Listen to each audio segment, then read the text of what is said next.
Bonjour. Donc aujourd'hui, après le premier TD qui a été divisé en deux parties, on va continuer toujours sur le même thème dans le deuxième TD, qui est en réalité la troisième séance, avec l'illustration du type de cycle de vie chez les végétaux cormophytes. Je rappelle que à la fin du TD précédent, on a présenté les caractéristiques générales et les concepts de base d'un cycle de vie chez les végétaux. Donc, on a en quelque sorte les outils qui vont nous permettre d'interpréter, de comprendre les cycles de vie chez les végétaux cormophytes. Bon, un rappel, les végétaux cormophytes, on a dit qu'il s'agit de végétaux supérieurs par opposition au groupe de végétaux inférieurs qui sont les thallophytes, dont les cycles vont être étudiés dans le cadre de chapitres 2 et 3, c'est-à-dire champignons et algues. Donc, les cormophytes, si vous vous rappelez le chapitre 1 introductif avec les présentations des grands groupes des végétaux et parmi lesquels on a présenté et on a donné un intérêt particulier au groupe des cormophytes parce que c'est le groupe le plus évolué. On a dit que ce groupe est composé de deux sous-groupes, si on veut. Donc, je rappelle que les cormophytes ont été présentés comme le groupe de plantes qui a réalisé, donc, grâce à des adaptations de l'appareil végétatif, le passage de la vie aquatique vers la vie terrestre. Après, l'évolution au sein de ce groupe va se faire essentiellement autour de la reproduction, donc, et on va avoir différents groupes des cormophytes qui vont se différencier plus par les caractéristiques de leur reproduction et de leur cycle de vie que par les caractéristiques de l'organisation de leur appareil végétatif. Donc, je rappelle que les cormophytes ont été divisés dans le chapitre introductif en deux groupes, cryptogames et phanérogames. Les cryptogames comprennent deux groupes importants de végétaux cormophytes qui sont les bryophytes et les ptéridophytes, et les phanérogames comprennent deux autres groupes qui sont les gymnospermes et les angiospermes. Dans ce TD, on va se focaliser surtout sur les cryptogames. Puis, dans le TD suivant, on va voir les cycles de vie chez les phanérogames. Je rappelle une partie de ce qui a été déjà développé dans le cours, ce qui concerne les différences entre cryptogames et phanérogames. Et comme vous le voyez sur ce tableau, ces différences concernent essentiellement les caractéristiques reproductives donc de la reproduction, et on va le voir aussi au niveau de l'organisation des cycles de vie. Bon, là, je rappelle 4 caractéristiques importantes. L'organisation des appareils reproducteurs chez les cryptogames, ils sont peu structurés, peu distincts, relativement cachés, pas très apparents, ce qui explique le nom crypto, ça veut dire caché, gamme, donc reproduction cachée, par opposition au phanérogramme. Au contraire, dont les appareils reproducteurs sont structurés dans des organes reproducteurs particuliers très visibles qui sont les fleurs.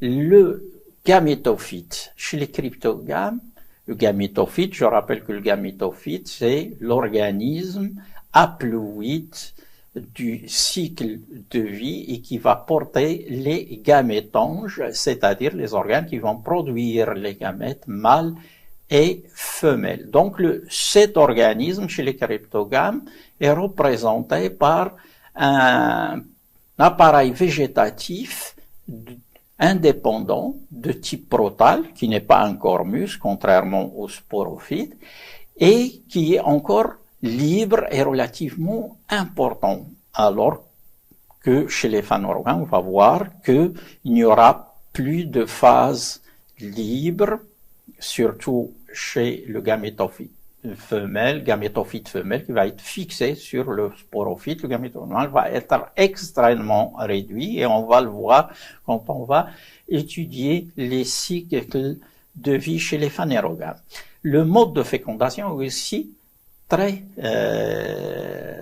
a une signification très forte dans cette comparaison et aussi avec l'explication au niveau évolutif de l'adaptation à une reproduction plus terrestre qu'aquatique. En effet, chez les cryptogames, le mode de fécondation est encore en relation ou rappelle en quelque sorte encore le mode de fécondation chez les organismes aquatiques puisqu'il se fait par des gamètes mobiles. Le type de fécondation chez les cryptogames est une oogamie, c'est-à-dire avec un gamète femelle l'osphère fixe et un gamète mâle mobile qui sont des entérozoïdes.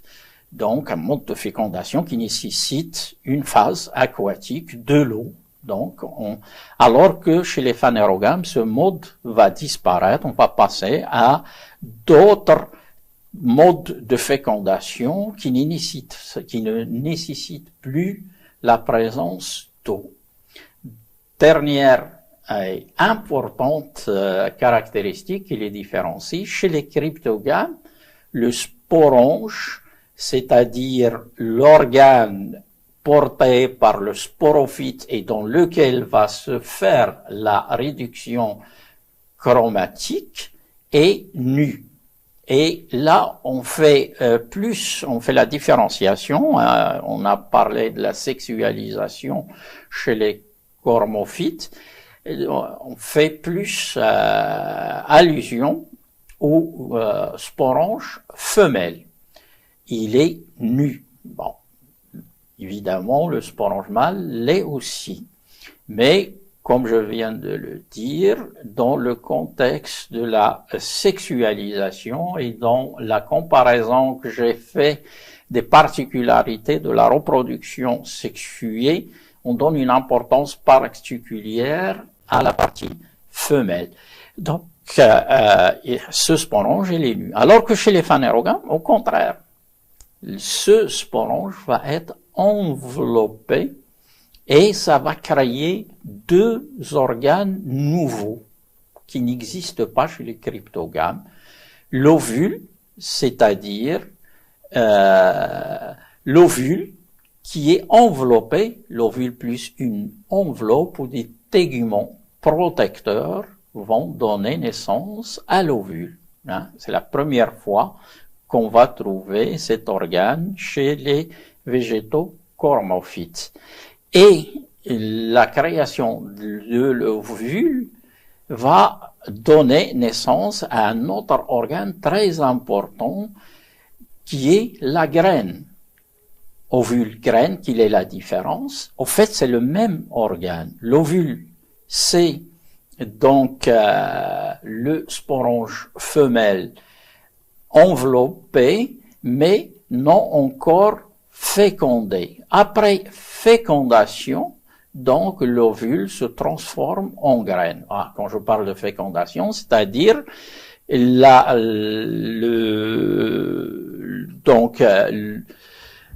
fait que les gamètes mâles et femelles vont se rencontrer et pour donner un zygote, et ça se fait dans l'ovule et pas à l'extérieur, et c'est pour ça qu'on va donner une importance particulière à cet organe qui est l'ovule et à la graine qui en découle bien sûr comme le développement postérieur à l'événement de fécondation. Donc, ceci est un rappel pour montrer la différence entre cormophytes et cormophytes cryptogames et phanérogames. Donc, comme je l'ai dit il y a quelques instants, là, on va consacrer cette séance aux cryptogames.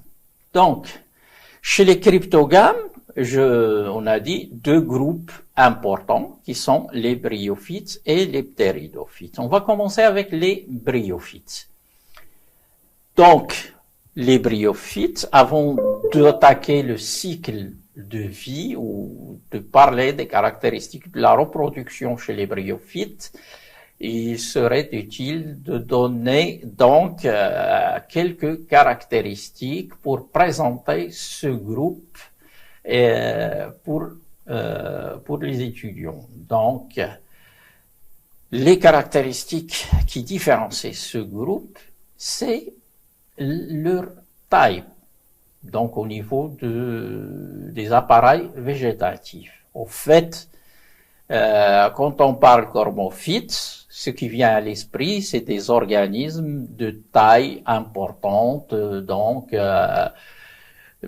plusieurs mètres ou pour les plus petits, au moins quelques centimètres. Alors que chez les bryophytes, ce sont des organismes minuscules. La taille est généralement inférieure au centimètre, quelques millimètres, rarement, ils dépassent pour faire quelques centimètres, mais sont donc des organismes de petite taille, ce qui en fait des organismes donc fragiles. Cette fragilité de l'individu ou de l'organisme est compensée par une autre caractéristique importante de ce groupe, c'est la vie coloniale. Au fait, contrairement aux autres, ou à la caractéristique dominante chez les végétaux cormophytes, les bryophytes sont des organismes coloniaux. Ils vivent en colonies denses. Donc, sur quelques centimètres carrés, il va y avoir des dizaines d'individus, ce qui en fait donc une forme particulière d'organisation chez les végétaux cormophytes. Autre caractéristique très importante et qui met à part les bryophytes au sein des cormophytes, c'est qu'ils sont des végétaux non vasculaires, c'est-à-dire qui ne possèdent pas des tissus vasculaires différenciés. Je souligne différenciés, c'est-à-dire qu'ils n'auront pas de xylème et de phloème. Ce qui veut dire qu'il y a des petites exceptions. Chez certains groupes de bryophytes, on trouve des tissus similaires, mais qui sont pas donc du phloème et du xylème. Mais pour simplifier, on va pas entrer dans ces nuances, on va dire que ce sont des végétaux non vasculaires. Donc, ce qui fait que ce sont des végétaux qui sont relativement vulnérables par leur taille et donc par l'absence de ces tissus vasculaires. Ce qui veut dire qu'il faut, pour compenser cela ou pour arriver à assumer donc une forme d'adaptation par rapport à ces caractéristiques, ils vont coloniser des habitats particuliers, ils vont avoir une écologie particulière qui est très dépendante de l'humidité, c'est-à-dire qu'ils vont être dans des milieux généralement à l'ombre pour éviter les pertes d'eau par évapotranspiration et aussi dans des milieux avec de l'eau, donc des milieux très humides. Donc, ils vont avoir des habitats, une écologie particulière. Bon, comme exemple de cycle de vie, on va étudier les mousses comme organismes, donc type des bryophytes. Il faut rappeler, entre parenthèses, que les bryophytes sont diversifiés et que les mousses forment seulement l'une des trois ou représentent l'un des trois groupes des bryophytes. En effet, mis à part les mousses, on a d'autres formes d'organisation qui sont les hépatiques et une troisième organisation qui sont les ontocerotes. Donc, une nuance, on prend l'exemple des mousses pour illustrer les bryophytes, mais comme forme d'organisation, les mousses ne sont pas représentatives de la diversité des bryophytes en ce qui concerne l'organisation de l'appareil végétatif. Mais en ce qui concerne le cycle de vie, il est identique chez les trois groupes, que ce soit les mousses, les hépatiques ou les entérocérotes. Donc, les conclusions qu'on va tirer de l'étude du cycle de vie chez les mousses sont valables pour les autres groupes des bryophytes. À quoi ressemble une mousse? On prend ici l'exemple du bryon. Voilà, donc c'est ce que vous voyez sur cette image. Voyez la forme de vie coloniale. Au fait, chaque organisme, là, c'est des dizaines d'organismes associés dans une colonie. Et vous voyez dans la photo à droite, dans un habitat naturel qui est un écosystème forestier ici, vous voyez qu'il forme une couche à l'ombre et donc avec beaucoup d'humidité, c'est une forêt humide ici, et ça forme une couche ou une strate de végétation, donc on peut parler d'une strate mucinale par rapport à mousse. Donc, voyez ici l'illustration de la colonie et aussi de l'habitat. Donc, une mousse.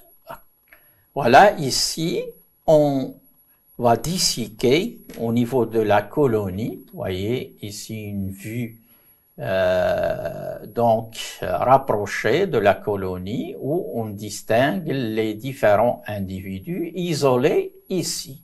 Là, chaque individu représente une mousse et qu'est-ce qu'on voit? Chaque individu est formé de deux parties. La partie que j'ai donc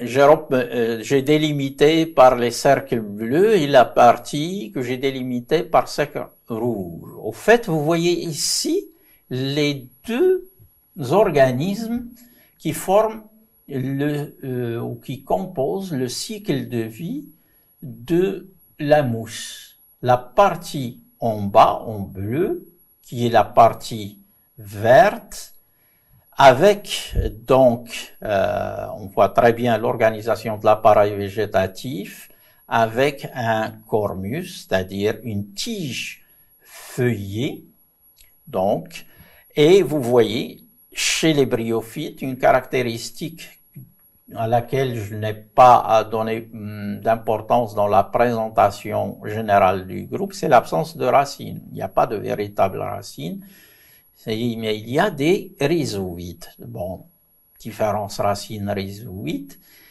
c'est la fonction. Au fait, une racine remplit deux fonctions, l'absorption et la fixation. Un rhizoïde, il remplit une seule fonction, c'est la fixation. L'absorption, elle se fait par les surfaces des autres organes à travers donc les tiges et les feuilles. Donc, que représente cet appareil végétatif correspondant à une tige feuillée dans le cycle? Eh bien, ça va être le gamétophyte. D'accord? Ça va être le gamétophyte. Et fixé sur le gamétophyte, qu'est-ce qu'on voit? On voit un organisme très simple, formé de deux parties. Un pied, un pédicelle, ou qu'on appelle généralement une soie, et une capsule, donc, portée par cette soie. Cet organisme représente le sporophyte, hein, c'est-à-dire la partie diploïde. Donc, ici, vous avez l'organisme haploïde, le gamétophyte, qui porte l'organisme diploïde ou sporophyte. Donc, on va revenir sur l'organisation de ces deux types d'organismes et le rôle qu'ils vont jouer dans le cycle à travers donc l'organisation générale de ce cycle. Je rappelle que dans l'étude des cycles de vie chez les cormophytes, comme je l'ai déjà expliqué dans le TD précédent, pour comprendre et structurer et interpréter un cycle de vie, il faut repérer les deux moments clés dans ce cycle. Les deux moments clés ou les deux étapes clés qui sont donc d'un côté la méiose, la réduction chromatique, qui va délimiter le passage de la diplophase à l'haplophase, et après la méiose, tout ce qui se déroule ici correspond à la partie haplophase, c'est-à-dire la partie concernant le gamétophyte.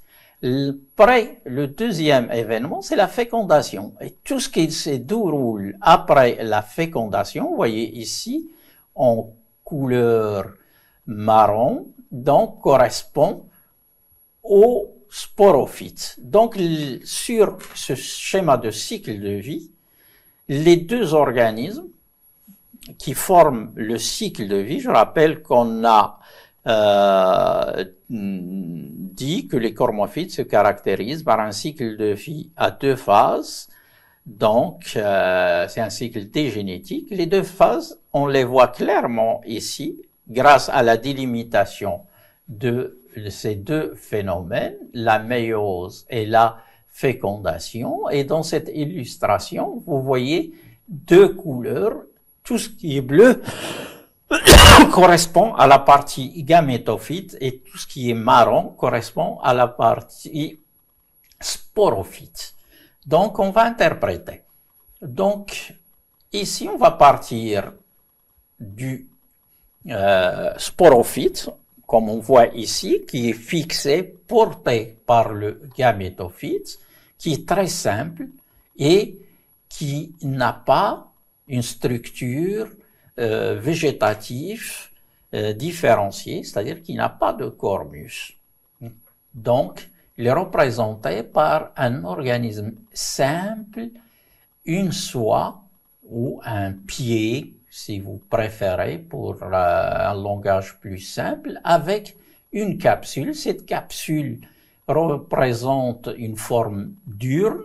Quand on fait une coupe de cette urne, on voit à l'intérieur les phénomènes cellulaires importants qui sont les méioses. Donc, ceci est un organe ou dans lequel se fait la méiose, qu'il est l'organe qui abrite la méiose, donc c'est le sporange. Donc, on a des sporanges.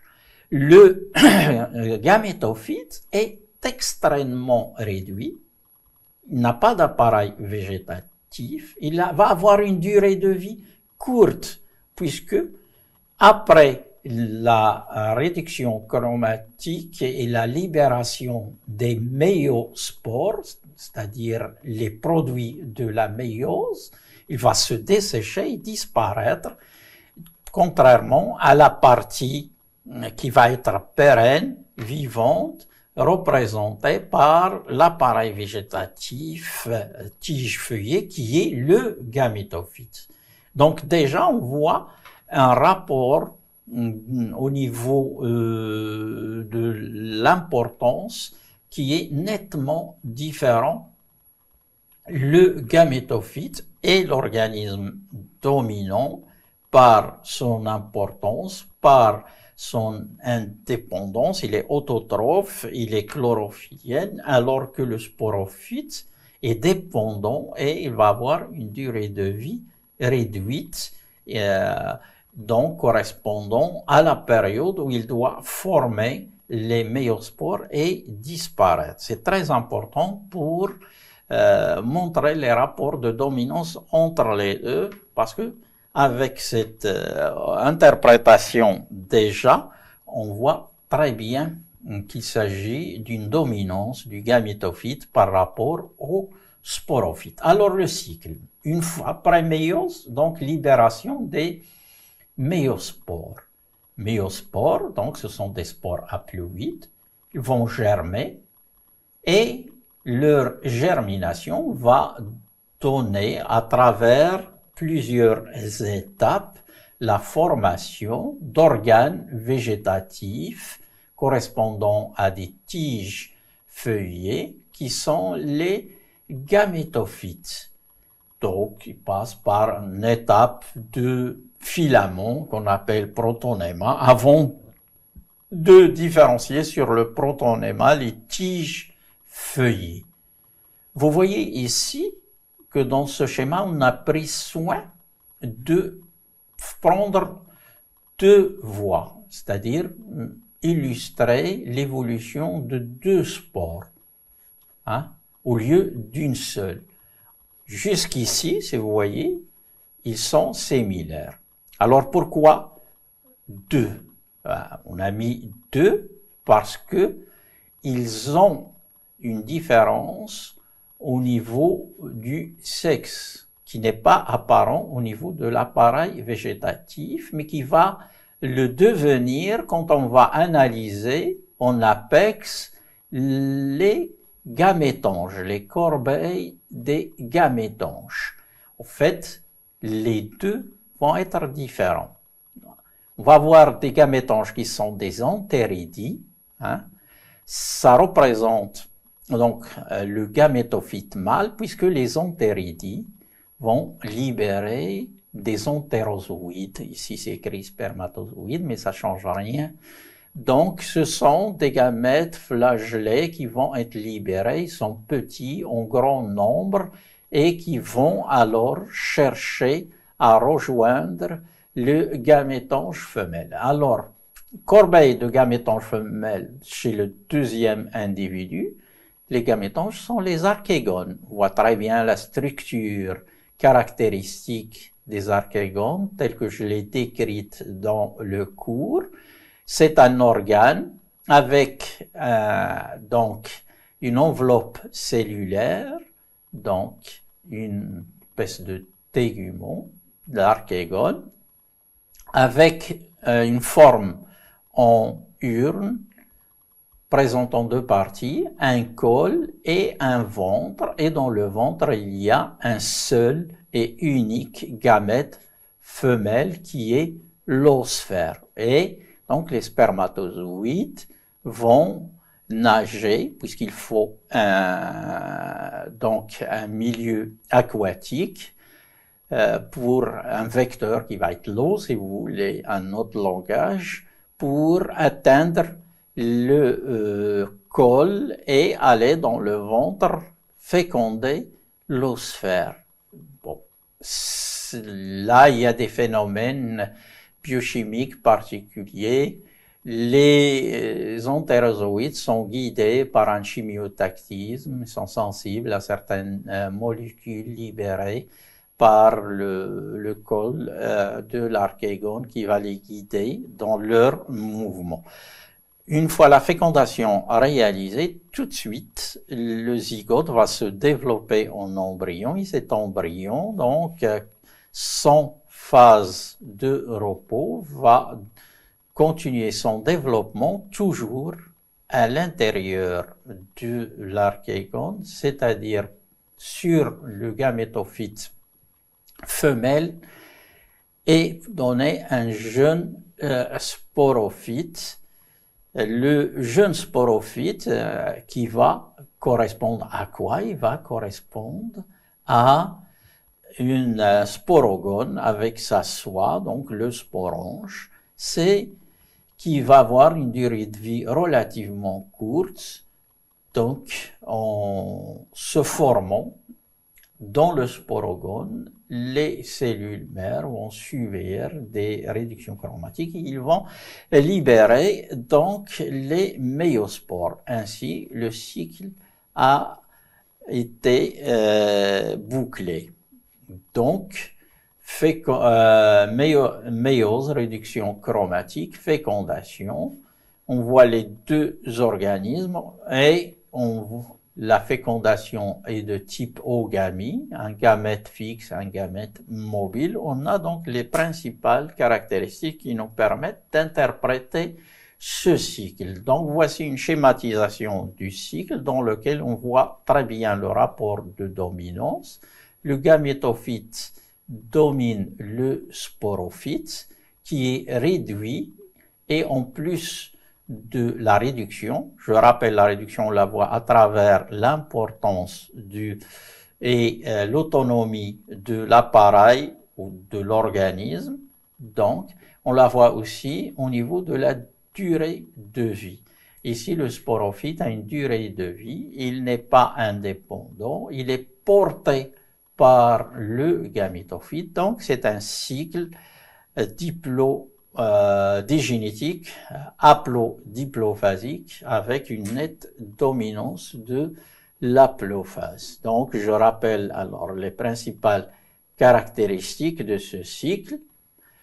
Donc, la dominance, je viens de l'expliquer, la fécondation, on l'a vu chez l'oogamie, et une allusion, on la verra à la fin du TD prochain, c'est que ceci a des ressemblances avec certains cycles qui seront étudiés chez les thalophytes et spécialement chez les algues. Maintenant, on va passer au deuxième groupe, les ptéridophytes. Les ptéridophytes, comme je l'ai fait pour les bryophytes, je vais faire une brève présentation de ce groupe et ses principales caractéristiques. Bon, première caractéristique, ce sont des végétaux vasculaires, donc ils sont différents des bryophytes, je le rappelle, qui sont non vasculaires. Ils ont un appareil végétatif qui est donc développé, différencié, un cormus parfait avec les trois types d'organes, tiges, feuilles, racines, et aussi ils ont encore, et ça on le verra, peut-être c'est pas la peine d'en parler au niveau de cette introduction, une fécondation toujours de type aquatique. Les sporos sont nus, c'est la caractéristique, c'est juste un rappel de toutes les cryptogames. Donc, le gamétophyte va avoir un organisme particulier et qui va être une forme thalloïde, c'est-à-dire non, qui n'est pas un cormus. Donc, j'explique. Au fait, cycle digénétique, on va voir les deux organismes, gamétophyte, sporophyte. Chaque organisme a un type d'appareil ou d'organisation de son appareil végétatif Le cormus caractéristique des cormophytes, on va le trouver seulement chez le sporophyte, c'est lui qui va avoir tige, feuille, racine, alors que le gamétophyte n'aura pas ce type de structure, il va avoir une forme thalloïde qui est donc peu différenciée, donc peut évoluer, et qui correspond ou qui ressemble plus à un thal. On parle de forme thalloïde. On va utiliser aussi d'autres termes pour le décrire. Donc, on voit déjà une différenciation entre les deux organismes et qui est un peu à l'inverse de ce qu'on a vu chez les bryophytes. Les bryophytes, donc, ont pour terminer cette introduction, au niveau de l'appareil végétatif, ils seraient donc très proches puisqu'ils sont vascularisés avec un cormus complet, des spermaphytes ou des phanérogames, mais ils ont une caractéristique qu'on va retrouver au niveau des cycles, c'est qu'au niveau des cycles, au niveau de la reproduction, ils sont toujours dépendants d'une phase aquatique, donc que la fécondation a besoin comme vecteur de l'eau. Donc, voici une introduction avec les caractéristiques principales des ptéridophytes. Au fait, les ptéridophytes, du point de vue systématique, au fait, c'est pas un embranchement, c'est un ensemble d'embranchements de phylum. Ici, je vais montrer 3 cycles chez les ptéridophytes, parce que ce sont des cycles qui vont avoir des formes et des caractéristiques différentes, correspondant à 3 phylums, on va considérer comme des embranchements. Tout d'abord, les Phylicophyta, les fougères, Phylicophytes. Donc, chez les fougères, on peut avoir une idée de ce que c'est à travers ces exemples. Vous voyez ici des exemples de fougères arborescentes, de scolopendres et de capillaires. Donc, différentes formes pour illustrer la diversité des formes et la taille et l'organisation de l'appareil végétatif. Donc, c'est des cormus avec tiges, feuilles, racines. Les tiges, en fait, sont des rhizomes souterrains qu'on ne voit pas. Donc, ça, c'est des choses qu'on va étudier dans le cours, dans le chapitre sur l'organisation de l'appareil végétatif. Maintenant, le cycle. Le cycle de vie, vous voyez ici le polypode comme exemple d'une fougère. Vous voyez son appareil végétatif détaillé.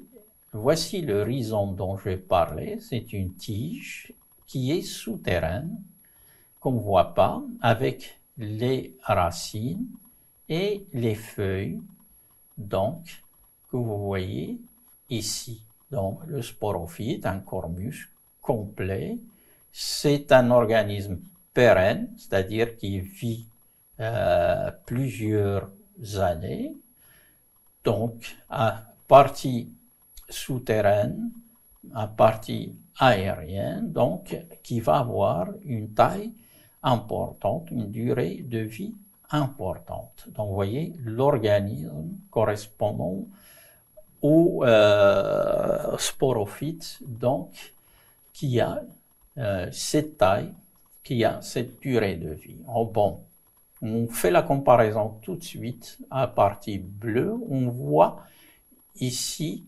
l'appareil végétatif. Vous voyez très bien qu'il y a une organisation différente. Il n'y a pas de tige ni de feuilles, c'est une lame foliacée. C'est pour ça qu'on parle d'une forme thalloïde. D'accord? Donc, ça représente où ça correspond à une forme où il n'y a pas une véritable différenciation histologique, anatomique, et l'apparition d'organes végétatifs différenciés. On parle plus de taille. Autre chose que vous ne voyez pas ici, c'est la taille. Au fait, on présentait l'organisme à une échelle. Ici, c'est quelques millimètres. Ils sont à peine visibles à l'œil nu. Donc, petite taille, durée de vie, il est vraiment de quelques jours. C'est un organisme éphémère qui va disparaître, contrairement à cet organisme, donc, qui est au contraire pérenne et qui reste et qui a une longue durée de vie. Donc, sporophyte, gamétophyte, vous voyez déjà le rapport de dominance qui se dessine. Donc, le sporophyte a un organisme nettement supérieur en organisation, en durée de vie, donc en taille par rapport au gamétophyte. Maintenant, le cycle, comme on l'a déjà fait, et maintenant vous êtes habitué normalement à le faire pour interpréter, on va chercher les deux moments, donc l'important du cycle de vie, la méiose et la fécondation.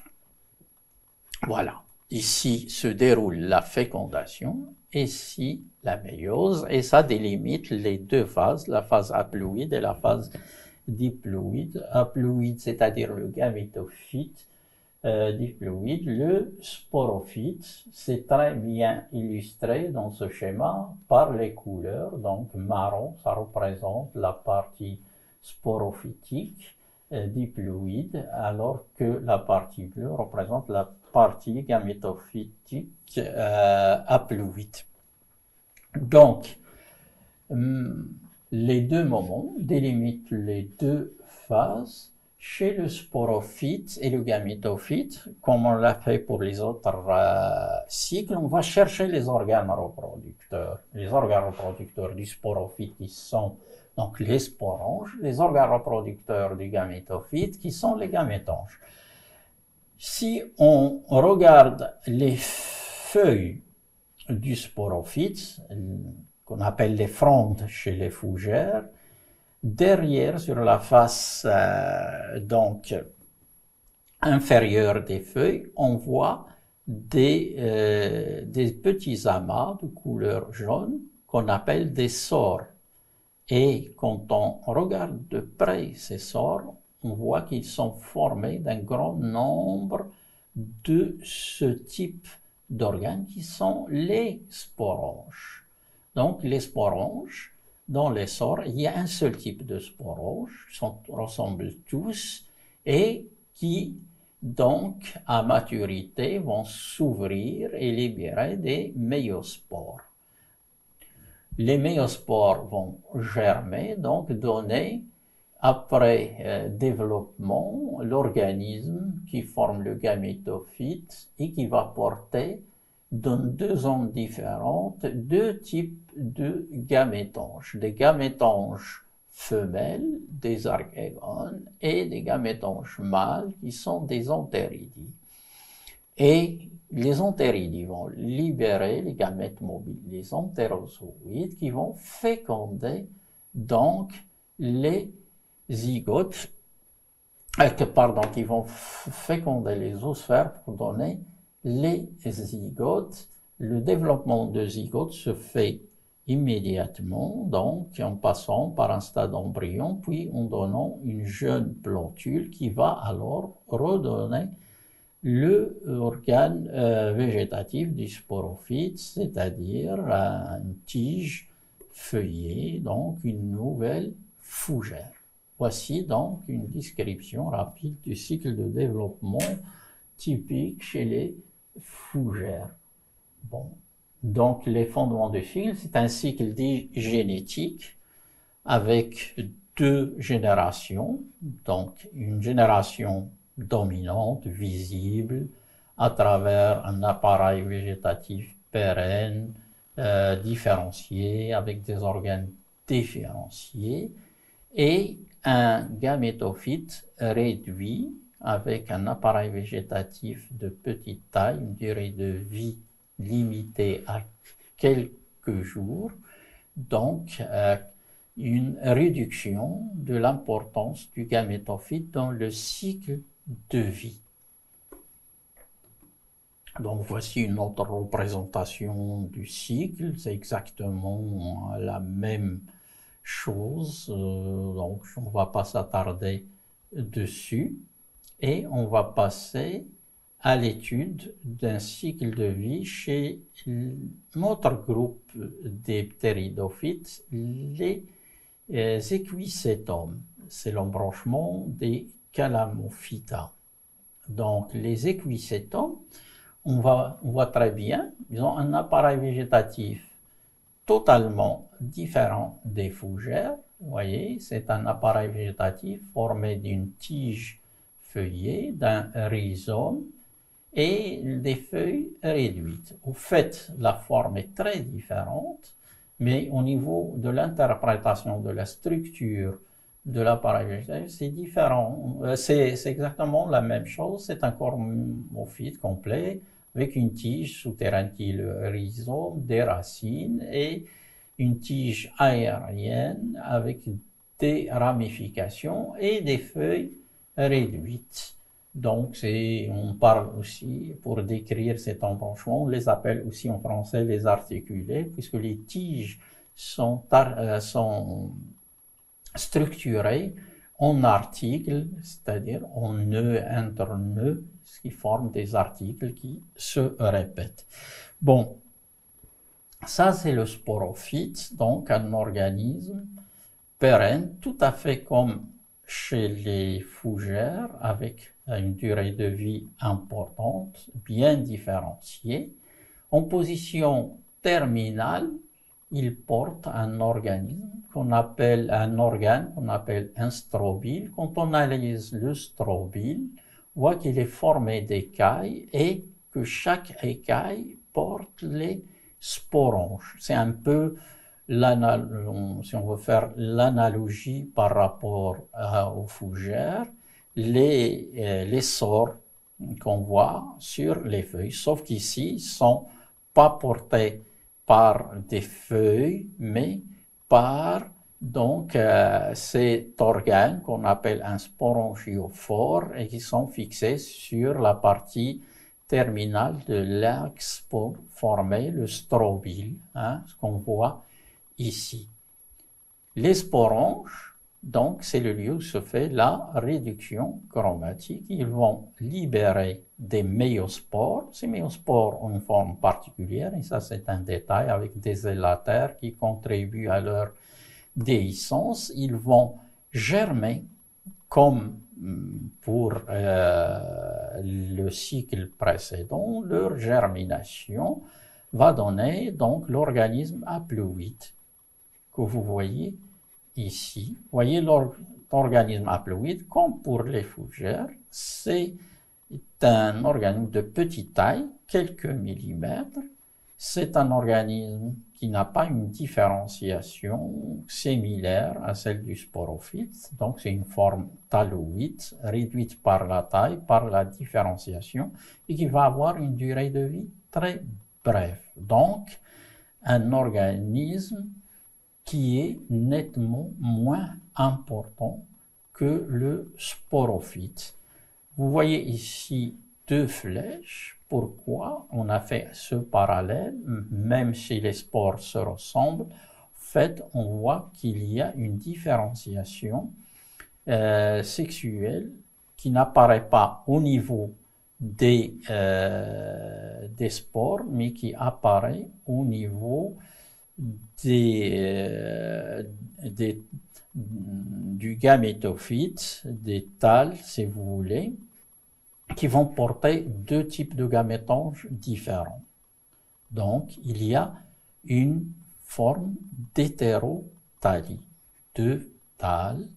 Donc, chaque thalle porte un organe différent. Ici, un protale mâle avec des antéridies, ici un protale femelle avec des archégones. Donc, dans ce cycle, même chez les sporonges se ressemblent, c'était le cas chez les fougères, on parle d'homosporangie. Chez les fougères, il y avait un seul type de sporange, homosporangie. Il y a un seul type de spore, tout au moins au niveau de la taille et de la forme. On peut parler d'homosporangie morphologique. Et il y a donc hétérothalie, deux types de thalles.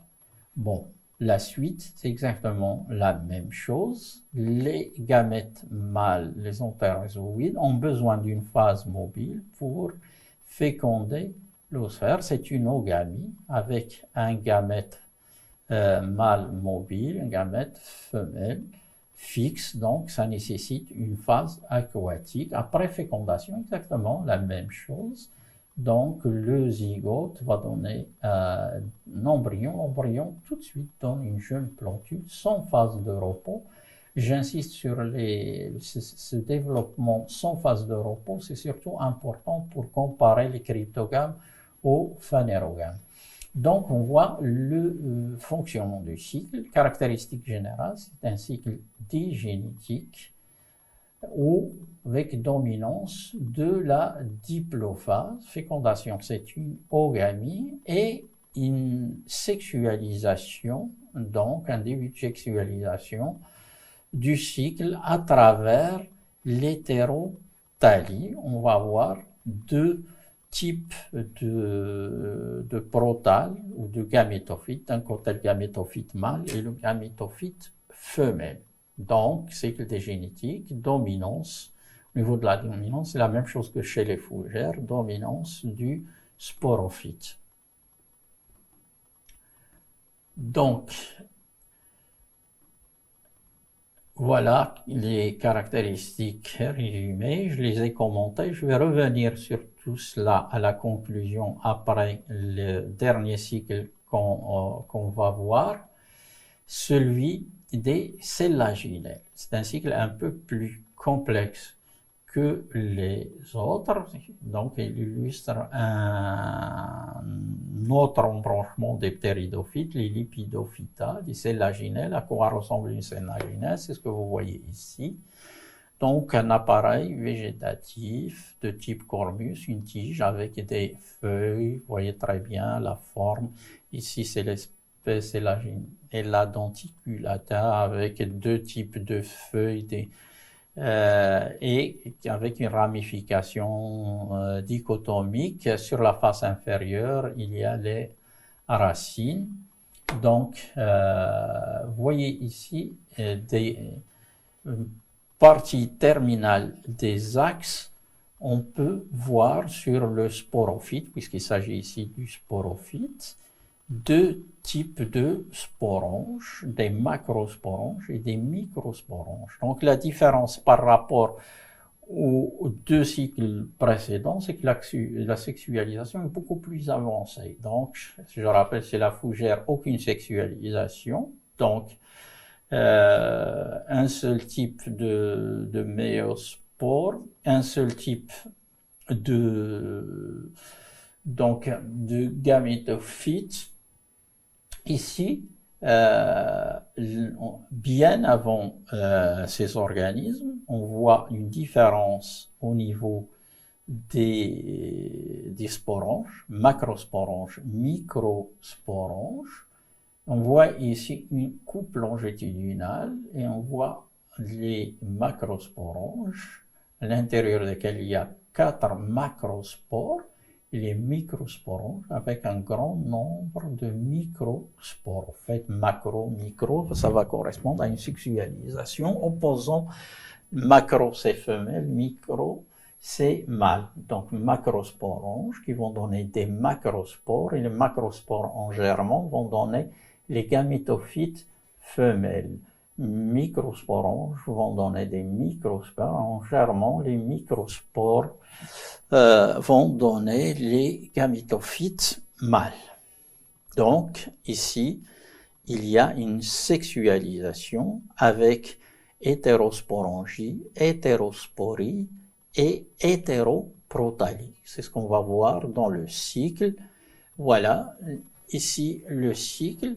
Donc, la comparaison au départ, on voit très bien la différence entre le sporophyte, organisme avec un appareil végétatif développé, qui peut avoir plusieurs centimètres, avec tiges, feuilles, racines, une durée de vie importante.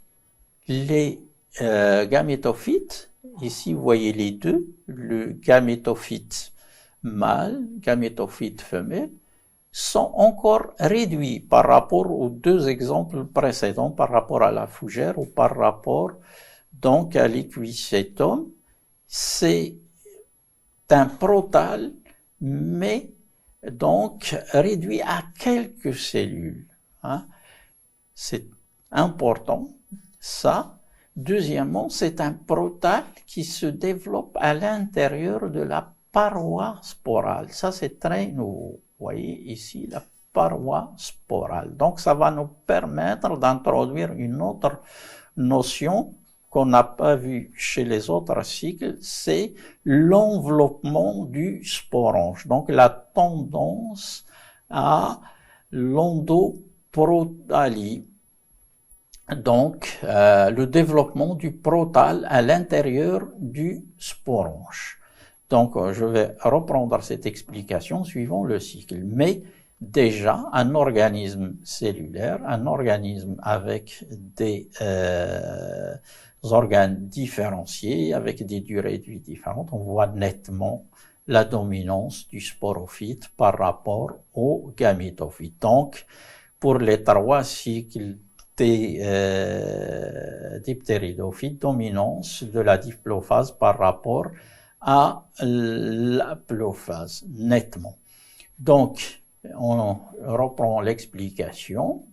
À part la méiose se déroule où? Dans les sporanges. Où sont les sporanges? On a vu qu'ils étaient dans les strobiles, dans la partie terminale des axes, et on a vu dans la description de l'appareil végétatif qu'il y en a deux types, qu'on voit clairement ici, des macrosporanges avec des macrospores.